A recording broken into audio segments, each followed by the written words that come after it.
Saludos, esta es nuestra octava sesión. Hoy nos toca hablar de el relato absurdo eh, y nos vamos a enfocar pues en tres cuentos o tres relatos. Acuérdense que ahora ya no hablamos de cuentos sino de relatos porque amplificamos un poco el margen conceptual, ¿no?, del que estamos hablando. Para la gestación en el orden histórico del relato absurdo, el boom latinoamericano implica ya más bien una influencia. O sea, ya estamos hablando de cómo la literatura latinoamericana, que empieza a estallar como boom desde los tempranos años 40, de finales de los 30 a los años 40 en adelante, cómo eso tiene repercusión en el mundo. Por supuesto, eh, ello nos lleva, entre muchas cosas, al plano de cómo el lenguaje utilizado en la narrativa breve se convierte en un lenguaje desenfadado. Se va, digamos, deslastrando de mucha retórica. En la literatura estadounidense principalmente, europea también, pero en este caso la literatura estadounidense, se destacan importantes narradores en esas décadas de los años de los años 30, pues. Como lo son Henry Miller y Ernest Hemingway. Ellos forman parte de una llamada generación perdida. Se le llama así, digamos, tradicionalmente, ¿no? Los años 20, 30, 40, estos autores se destacan de una manera muy interesante, y ellos son los que de alguna manera empiezan a gestar una nueva narrativa breve, angloparlante, pues, que influye igualmente, ¿no?, en toda la literatura universal. Estos autores son prolegómenos a lo que se conoce como la generación Beat en Estados Unidos. Ya, por supuesto, ya en los años 50 y 60.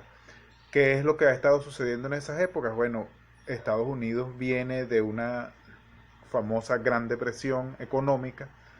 El mundo, digamos, occidente, específicamente, viene en general de una gran depresión económica, además de dos guerras mundiales.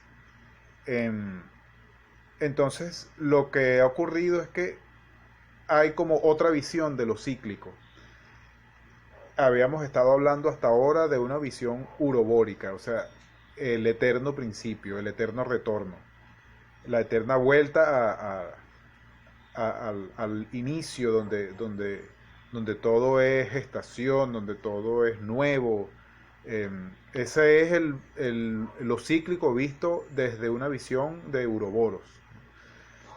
Sin embargo, en el año 48, Camus publica un libro muy interesante que va a ser El mito de Sísifo. Es un libro de ensayo, no lo vamos a leer aquí, es un libro de filosofía, pero es muy importante este libro porque es el que de alguna manera descubre una sensibilidad que está empezando a surgir en Occidente, es decir, sobre todo Europa y Estados Unidos, que tiene repercusiones interesantes en la episteme universal, ¿no?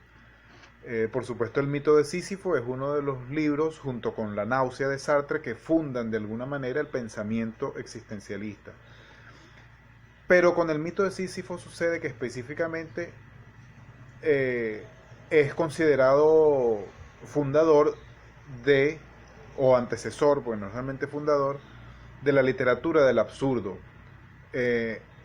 Cuando Camus habla del absurdo en El mito de Sísifo, lo hace desde un punto de vista temático, es decir, él no dice que existe una tendencia absurdista en la literatura, no, él lo que plantea en El mito de Sísifo es que hay una sensación de absurdo en la sociedad moderna de esa época, por supuesto, ¿no? Hay una sensación de absurdo que plantea otra visión de lo cíclico, que no es la del eterno principio. Esto fue algo que les anuncié en la clase anterior. No es el eterno principio, sino el eterno fracaso, más bien el eterno final. Sísifo es un personaje de la mitología griega que es un mortal que intentó pretender a una de las Pléyades, es decir, a una de estas mortales convertidas en diosas, que son las palomas de esa famosa constelación Pléyades. Las Pléyades son esas son prácticamente como hadas que caza Orión en la mitología. Sísifo pretende a la menor de ellas, a Mérope, por ese acto de ibris, de pecado, de exceso más bien. Él es castigado al infierno, al Hades pues, con una pena iba a decir de por vida, o sea, una pena por la eternidad, por toda la eternidad, de subir una roca por una cuesta, y esa roca cada vez que está llegando a la cima se cae. Y así otra vez la vuelve a subir, y cuando está llegando se vuelve a caer. Entonces es siempre el retorno al principio del momento en que vas a subir la roca otra vez, pero no es un principio de gestación, de inicio de la vida, sino a partir del fracaso. Porque lo que se plantea es que la sociedad ha fracasado, pues, la sociedad moderna ha fracasado. Entonces, bueno, eso nos lleva en la narrativa breve, que es lo que nos interesa, entonces a ya no ver el cuento como un artefacto efectista, perfecto. Ya ni siquiera es el efecto del knockout lo que interesa. Ya el mundo ha recibido suficientes golpes, ¿no? Ahora debemos hablar del relato como aparato, como un armatoste. Porque recordemos que la posmodernidad que ya empieza, de la cual ya empieza a hablarse en esa época, nos habla de un fin de la historia. Un fin de la historia implica un fin de los argumentos.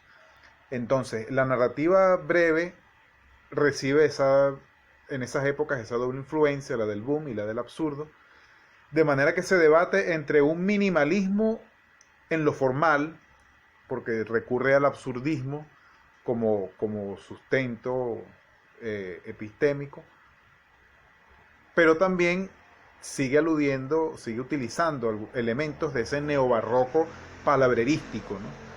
Hay mucha palabrería en la narrativa breve que empieza a surgir en ese entonces. En el mismo Borges de alguna manera está visto de alguna manera, ¿no? Pero bueno, se vuelve un poco la narrativa hacia ese lenguaje llano, coloquial y sin metáforas, como germen de una nueva narrativa que empiezan a hacer, ¿no?